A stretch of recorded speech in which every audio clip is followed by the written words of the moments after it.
Welcome to another episode of Old Man Running. All right. Hey, Sam. Hey, Scott here. Scott. Uh-oh, I hear an echo. Do you hear an echo? I don't know. Yeah, I hear an echo. Is it me or you? I hear myself echoing. Oh, you said that twice. You're fooling me. Do you hear me? Do you hear me? I can hear you fine. I don't have an Oh, echo on my end. all right. Yeah. So I got to fix that. Anyway, guys, welcome to another podcast recording of Old Men Running. Sam and I coming at you on hey, it's Wednesday, so we're actually 4 days late on this because we've had some life things happening. So nothing bad. Just hey, we've been busy, just like you guys are. So apologize for the delay in getting this out to you. But how things been going, Sam? I know you've been moving around, and how's things going with you? Just give us a little Oh, they're update on going that. good. Just very, very busy with kids, grandkids, and the great grandkids. So life does get in the way of what we would like to do as far as running goes sometimes. Yes, life sometimes running does need to take a backseat to family, Yes, and family first. family work second, or maybe running second, and then work third. I don't know. That's one of the orders. But Right. family first, 100%. That Yes. trumps everything. So I know you have great grandchildren, so you did some visiting and you did some traveling to see them. That's really wonderful. Is that the same family that you did the race in a few weeks ago? In That you went to? Montana? No, that was in Nashville. They showed up for it. They Oh, came out for the Nashville run, and she's going to be 5 Saturday Sunday. She did the kids run the day after the marathon in Nashville. okay. That was in Nashville that you got to run with Yeah, your I granddaughter. saw Okay, my son in Montana for the Whitefish run, right. So I and went to your see. son. You saw my son, yeah. Yes, I did. So yeah, everybody knows that Sam and I were talking about joining up and meeting in Whitefish, Montana, where my son lives. And I sent a surrogate father to Montana to meet with him. I wasn't able to attend that race, but probably I don't know if we talked about that. So what did you do out in Montana? What race was that? What's that? I have a hard time hearing you. Yeah, what was the race that you did in Montana? What was it called? I did the Whitefish half marathon, Okay, yeah, in and Whitefish. How was that? it was very different coming from the state of Florida, where I left at 80, 85, 90 degrees, even in April, and then going up there to where much colder and much thinner air, especially up at elevation. So yeah, it was a kind of a brutal run. Yeah, temperature is very different, right? Yeah, Oh, the temperature is Montana. very different. The temperature was nice, but the elevation gain at over 3,000 feet elevation gain on the run itself, that was a lot different than I'm used to running in Florida. Absolutely, yeah. There are no natural mountains in Florida, right, where you were. Right. Yeah, Montana is very hilly. Do remember, and there's Yes, no and my VO2 max dropped, down to like 52 up there. So I was just like, it came back up since I come back, but while I was up there for the 8 days I was up there, it stayed low. okay. I didn't know that happens to your VO2 max. It did, and talked to our coach, and he said, that'll happen at hell, until you actually acclimate to it for a while. But Right. when I came back to Florida, two runs after I got back here, it went back up Okay. because that's what my body's used to. Yeah. Yeah. It's certainly hot where you are today in Florida. Pretty stormy, and Sam sends me weather reports because he wants me to feel bad about what the humidity that he runs in. So I get Florida Yeah, weather I reports, do. and he says 100 degrees with 100% humidity, and it's not raining. Oh, it's horrible. So he has to deal with that by running in the dark at 4 in the morning, 3 in the morning. Sometimes you get up before the sun starts baking Florida, and but I guess a lot of people do get up early these days to run. I certainly have been getting up earlier. There's no, Absolutely. I have no problem jumping out of bed at 4:30 a.m. Sometimes, most days, just generally tired. So I mean, I fall asleep and I don't know if this is because of my age or not, but I generally go to sleep by about 9 p.m. That's probably a late night for me. I don't know what time do Yeah, you go during to the sleep? week I try to be in bed by 8, so I can get up 8. at 3:30 or 4. Yeah, and 8 o'clock So how was kickoff. your last race? And your last race? Yeah, so I did a half marathon in May since the last time we recorded. That was the Morristown. It was in Morristown, New Jersey, called the Superhero Half, and it was hilly. Morristown, that part of New Jersey, is very a lot of elevation change. Not for a half marathon, 500 feet, 400 feet. So maybe not a lot for a short run, but for a race, it was a lot. And did you It, run with a client then? I did. So one of my athletes that I'm coaching, it was her very first race, and we made a plan that I would run with her. So I stayed with her the whole time, and she just had the greatest time. We talked, and I kept her calm. When she said she was tired, okay, I told her, hey, don't worry. You're supposed to be tired. This is why we train. Let's just keep going. If you need to slow down, we'll slow down. I carried her gels for her at some point because they kept falling out of her gel pack that she was wearing. And no What matter kind what of we did, gels? What kind of gels was she using? um, I think she brought UCANs with her, Okay. UCAN gels. Um, those taste okay. I'm not Yeah, a they're great. I like them, Yeah, but I'm not a fan of the they're packaging. lacking a little bit on the calorie content and the carb content. They're Okay. super easy on the stomach because I do use them for my shorter runs. But Yeah, if I'm going to go a distance or anything like that, I'll use the Mertines or the Hammer Times. yeah, yeah. Hammer gels are usually what I take. Morton's for longer Morton's, distances. yeah. Yeah, that's more for carb count. But when I need some sodium, then the Hammer has that and more calories as well. Yes, definitely. But we had a good race. Her goal was to just finish her half faster than my very first half, which we accomplished. And And that was her that's very first run was for her a very half. first, yeah, very first event where she got a medal at the end. And That is fantastic. What an accomplishment for both you guys. yeah, so I was so proud of her. I sent her a message. So, what are you going to do to celebrate? And when celebrate, maybe you go out for a cheeseburger and a beer, right? That's a nice celebration. She said, "I'm going to buy a new pair of shoes and I'm going to sign up for another race." I was going to say, when's her next race? That's what she did. She signed up for another half marathon the very next day. She was hooked. She loved it. So we're That's running an the inspiration. It really yeah. is. So we're going to be doing the same race. I don't know if we're going to run together this time, but I'm going to run with my friend Eric. So my next race is it's called the New Jersey Half, and it's in Newport, New Jersey, next to with sites of the Statue of Liberty. So we're going to run right next to the Statue of Liberty through Liberty State Park, and it's a nice city run. It's it's okay. That'll be very nice. Yeah. So we did this event last year, and it was well organized. And the only thing they didn't plan for was torrential rain that day. So I'm hoping that I don't have to run with a raincoat this time. I remember that when you sent me those pictures. Yeah, it was soaking, soaking, soaking wet. So that was So the only what? race. Go ahead. Yeah, I said that was the only race that I ever ran, and the entire race was raining. But last year there was a lot of wet races. This year, weather's been perfect on every race I've entered. I should get a summer home up in New Jersey. Yeah, come on over. I'm jealous of your weather right now. Yeah, well, I'm jealous of your weather in the wintertime. In the winter, yeah. Okay, Yeah, I'll give you that. Let's swap. yeah. All right, yeah, we'll trade places.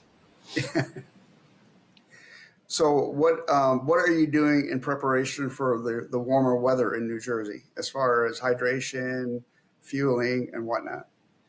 So something that I started doing this year is I've been running with hydration. So I bought a handheld water bottle, and this is the first year that I'm carrying water with me. I'm not a big fan of the vests. I'm not comfortable with a vest and all the bouncing around, and maybe I just have the wrong one. No, But understandable. yeah, but I found a very, very lightweight handheld bottle. That's all it is the it's called a Hydro Flask. So all it is the silicone. There's no, it's very soft and it has a handle. It's by Amphipod. I'm sure our listeners have heard of that brand. It's a very popular brand. Nathan and Amphipod are probably the two most common handheld bottles. So running with sodium and electrolytes is something I've been doing in the heat. Is that your mix? What kind of mix is it? Is it Hammer Time, like Heat, or Yeah, so I'm using a combination of heat or scratch, both of those okay? two. Um, Hammer is probably my go-to. Hammer is a sponsor of this podcast, so for that purpose, right this very second, Hammer is the sodium that I enjoy most. Okay. They're both really good, and I'm sure we have fans that switch back and forth. But yeah, you can't go wrong I with have not Hammer. tried Scratch myself yet. Yeah.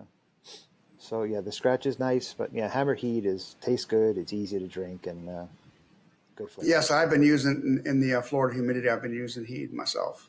Yeah. Yeah. So going out early, mostly running in a singlet and putting on a sunscreen if I get out when the sun is out.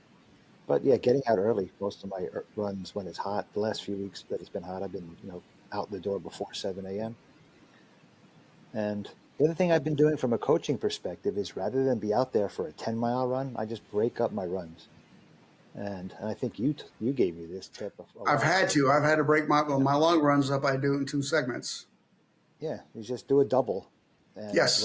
run half in the morning, and then half after this in the cooler afternoon. 5 6 p.m. if that your schedule works. You're still getting And all the there's miles in. this time of year, there's absolutely nothing wrong with that. Yeah, you're still getting all the miles in. It's just not you're not doing it all at once. So don't beat yourself up to accomplish that 12-mile long run if you need to. I think it's perfectly fine to recommend to my athletes to break up the long runs into two. It's better than getting hurt, and it's actually really good for your body to give it a break and then do it again Yeah, that day instead of doing it all at once. yeah. Even if you have to split it into 2 days, I think that might be okay. But if Yes, I agree with you totally, Coach. I yeah, really do. so that's what I've been doing too. I haven't gone. My last long run was on June 1st. I did an 18-mile run, and that was kind of a party run. So that was on National Trails Day. So that was Right. So that was a big event that I love doing because it's a nice barbecue afterwards. It's put on by the local run club here, Raritan Valley Roadrunners. And I've been doing this training run. I think this is my fourth year participating in this event. It's not a race. It's just it's very unique format. So they call it a train run. Train as in not in training like workout training, but it functions as a train. So each group starts at a different time, and the trains, which are the pods of people, they meet at certain stops or starts, and then they run together. So Okay. the last few miles, everybody's running together, as long as you keep the pace. So they drive you out. It's a one way out and back into the park, and then we end in the park, and then there's a hot dogs So and it went donuts. well. Doing great. That's I thought I was awesome. going to do 15, but I ended up doing 18. Um, and I lined up at the 15-mile start, but then at the end I just added a few more to get it to an even 18. And I'm Look at still Coach Scott go. so that was what was nice about that is we didn't it wasn't 18 straight, so it was kind of like an ultra. There were stops, so each one of those stops they had watermelon and ice pops and fruit and drink. So you got to stop for 5 minutes and recoup every 6 miles or so. So it wasn't an 18-mile straight run. That sounds like a great time. Yeah, yeah, it's a fun event. I'm looking forward to doing it again next year. And And yeah, what? That's in June. it's always in June. It's Okay. usually coincides with National Trails Day because we run on the trails. Okay. It's done on a canal path, so it's on dirt, no traffic, and there are different paces. If you go slower, you start earlier. If you go faster, you start earlier. If you go, no, I don't know exactly how it works, but there's a whole formula so that everybody catches I on. got you. I was on the 10:30 pace, so we were supposed to run around 10:30, but the paces was off. I think I was running about 10:07 was my average, Okay. not 10:30. So we went a little quicker than the 10:30 pace for the 2 hours or so that we were out there. And if our listeners are up in your area next June, go ahead and join Coach Scott and Open Heart up there. Yeah, it's a great event. RVRR, best deal in racing, in racing events. No medal, but you get a nice hamburger and hot dog at the end. It's the community that makes it. Yeah, it's great. It's a great run. That's for sure. So that was probably my last event. Oh no, actually, where's the cowbell? We need a cowbell. Ding, ding, ding. I did PR in a 5K, which completed the distances, the shorter distances of PR, the PR 2024 train. So did a 5K about 3 weeks ago, maybe, and Right. the goal was to get under 23 something. I don't remember what the number was. 23:52, I think, was my PR, and I did 23:15. So Excellent, man. Outstanding job, Coach. that was exciting to get the PR in the 5K, 10K, 15K, and half marathon. So four Yes. distances, four PRs. At my age, I'm pretty excited for that training. Training, and I think becoming a coach made me a better runner because I understand how to perform workouts better. So Right. right, and also I'm surrounded by coaches, you and Bertrand and other coaches who are giving me guidance. We feed each other good stuff. Yeah. One person that's helped a lot too was one of our guests. I was looking to see if I still have his book nearby, but from a few episodes ago, we interviewed Andrew Snow, He was excellent. and he gave me a lot of great tips. So I've been reading his book called Run Elite, and if you guys, you should pick up that book. It's an awesome book, or check out that podcast for all those tips. But he taught me the importance of strides, and performing strides during my runs, I think really just helped me get used to running fast and getting my body used to running quickly, but not Right. flexing, not going to a track and trying to do, 800 meter sprints, right? I would only go fast for 20 seconds or so. So when I got to the track and I wanted to run 400 meters in 90 seconds, it was possible to do that because of the strides that I added to my workouts.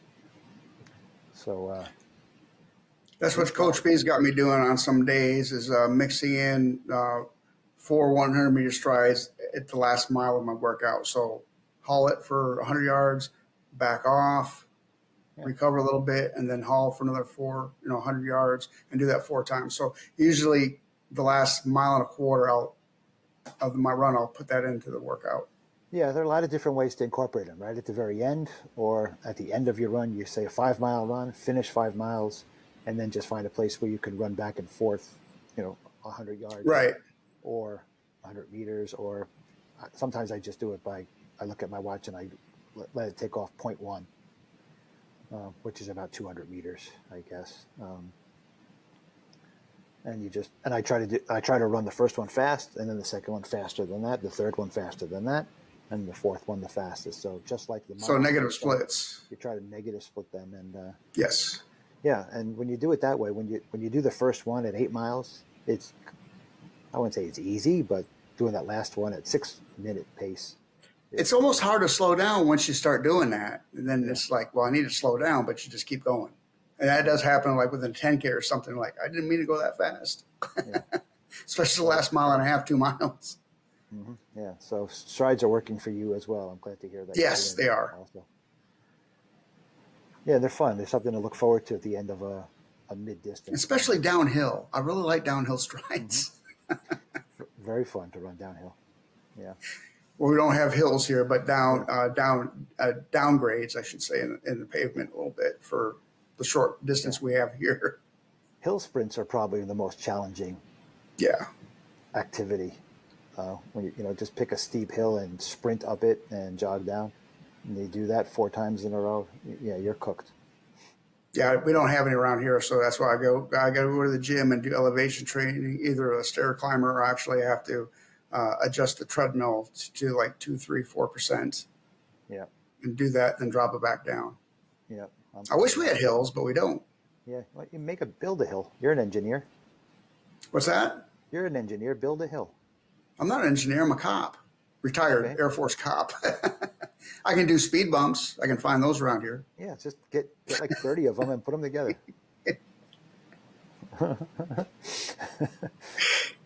Oh, that's funny. Oh, you'll have to come up here to run hills. Scott, Yeah, I will. I will come up there towards you, and you got to come down here someday. yeah, I'd love to come up there. yeah. I'll wait till after hurricane season and after heat. Yeah. humidity So season. November 1st is the end of hurricane season here. All right. So I'll see you. after November, then you're good. And plus, the weather's cool. Yeah, I'll do that. We're gonna have to figure out a way. Yeah, Sam and I but you need still to come have here and not- experience the humidity.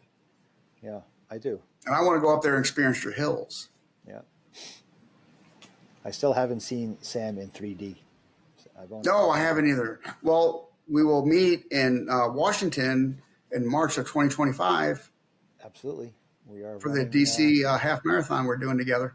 yeah, we've already paid for it and registered our Yes. 2025 race.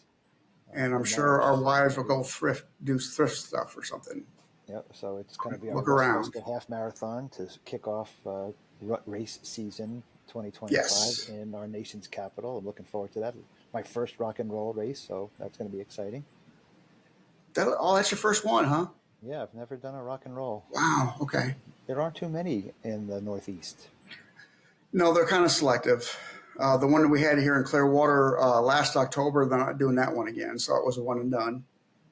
But I've done with DC will be my sixth rock and roll I've done. Yeah, you've done Vegas, Nashville. Yes.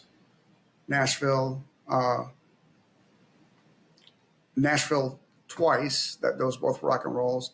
And then Clearwater, Florida. And then we're going to be doing DC. So yeah, that'll be my fifth or sixth one I've done. I think it'll be sixth rock and roll I've done. Okay. Yeah, I'm sure they look like they put on good events, so I'm looking forward to They it. do, and it goes for a great cause.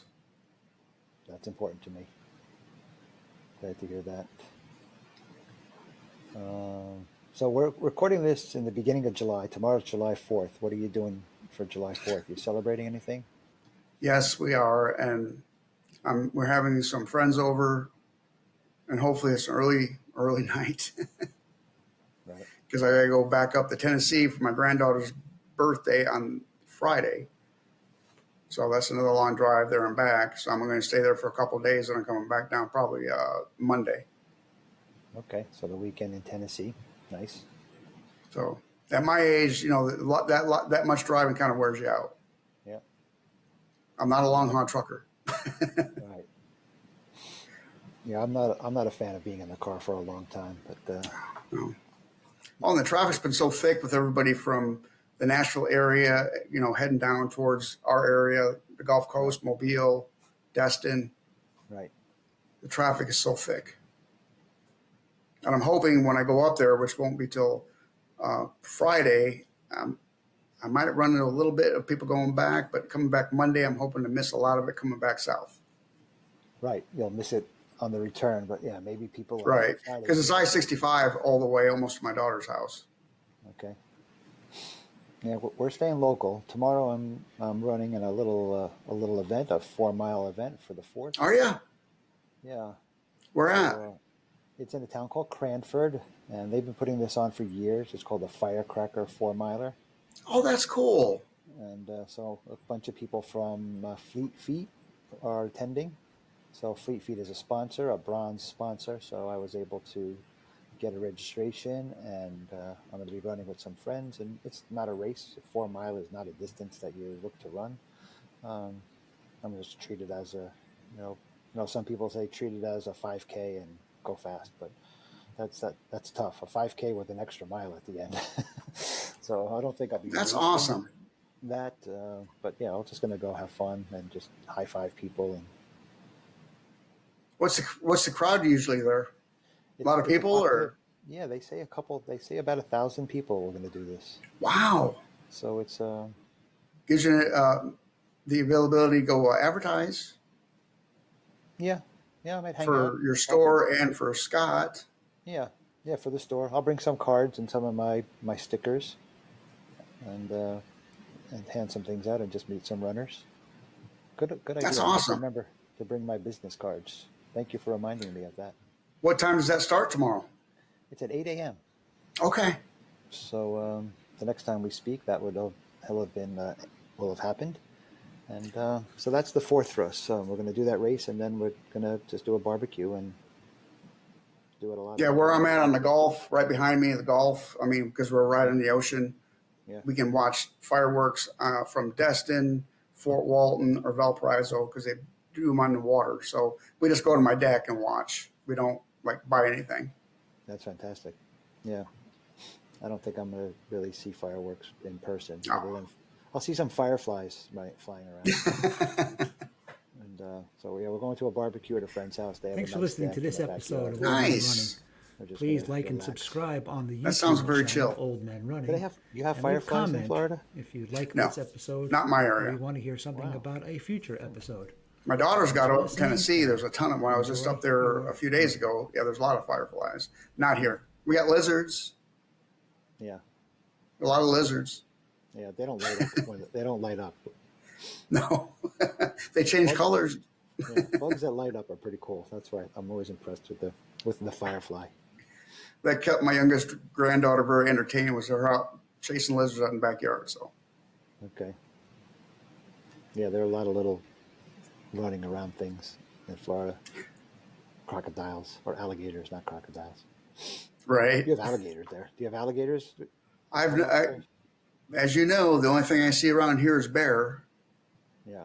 So I did take my family to Fuddpuckers, and you can feed the alligators with a pole. I've never seen an alligator here in this area. Okay. That's Now you go down the road, towards Alabama in that area, and then you get alligators. But in this area, I have never seen them. Yeah. Yeah. When we were in Naples, we saw alligators, and once in a while, in the water, not walking around by the house, but.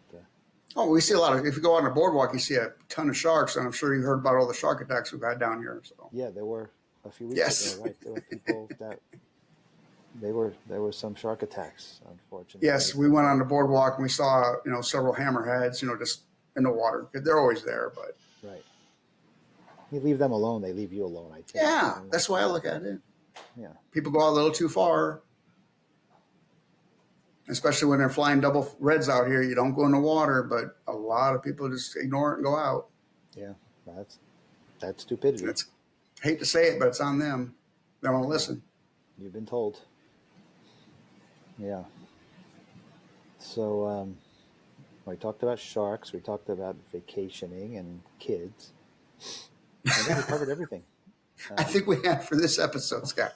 This was a very relaxing episode for once. Yeah, we really didn't have an outline today. So, we missed the last few days. Both at Sam Right. was traveling. I've been busy. I'm feeling good though. Well, one update is I finally decided to have someone look at my adductor strain that I've been feeling for maybe almost 10 months. I think I first had someone look at it in September. It started feeling better, but it never went away. But That was before CIM, right? Yeah, it was just before CIM. It didn't bother me enough to not run, but I imagine it's slowing me down somewhere because I have some kind of impingement that's causing it to hurt. So I had a physical therapist look at me on Monday. She recorded me and saw some imbalances and some weaknesses on my right side. And so she doesn't think that the reason the adductor is hurt because of the adductor strain. She said, you didn't injure it because an adductor is not a muscle you really use very much when you're running straight. And she says a lot of soccer players and football players hurt their adductors because they're going side to side. But runners generally don't use their adductor, which is the muscle in the inner thigh. So she Okay. goes from a weak glute or off